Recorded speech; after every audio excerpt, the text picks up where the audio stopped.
அதாவது மாணவர்கள் சார்பாக டீச்சர்ஸ் கிட்ட ஒரே ஒரு கோரிக்கை தான். பிடி பீரியட எந்த டீச்சரும் தயவு செய்து கடன் வாங்கி அதுல பாடம் நடத்தாதீங்க.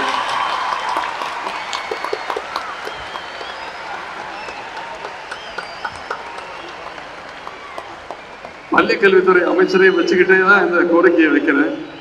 வேணும்னா சயின்ஸ் மேக்ஸ் டீச்சர்ஸ் உங்களோட பீரியட்ல மாணவர்களை தயவு செய்து பிடி பீரியடுக்கு கடன் கொடுங்க.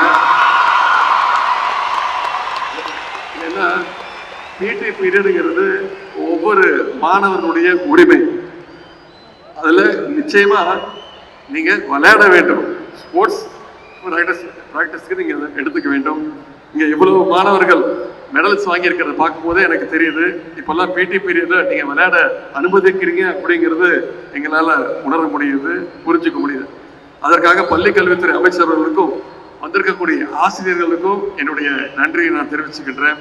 பதக்கங்களை வென்ற மாணவ மாணவியர்களுக்கு என்னுடைய வாழ்த்துக்களையும், அவருடைய ட்ரெயினர்ஸ் கோச்சஸ் பயிற்சியாளர்களுக்கும் என்னுடைய பாராட்டுகளையும் வாழ்த்தையும் தெரிவித்து இந்த நல்ல வாய்ப்பை கொடுத்த பள்ளி கல்வித்துறை அமைச்சர்களுக்கும் அனைத்து அரசு அதிகாரிகளுக்கும் வந்திருக்கக்கூடிய மாணவ செல்வங்கள் விளையாட்டு வீரர்கள் அத்தனை பேருக்கும் மீண்டும் என்னுடைய பாராட்டுகளையும் நன்றியும் தெரிவித்து விடைபெறுகின்றேன். நன்றி, வணக்கம். செய்திகளை உடனுக்குடன் தெரிந்து கொள்ள கீழ்கண்ட கேபிள் மற்றும் டிடிஹெச் நெட்வொர்க்குகளில் எம்நாடு செய்தி தொலைக்காட்சியை காணுங்கள். பாதகம் செய்பவரை கண்டால் நாம் பயம் கொள்ளலாகாது பாப்பா. மோதி மிதித்துவிடு பாப்பா, அவர் முகத்தில் உமிழ்ந்துவிடு பாப்பா. அண்மை செய்திகளை உடனுக்குடன் தெரிந்து கொள்ள இணைந்திருங்கள் எம்நாடு தொலைக்காட்சியுடன்.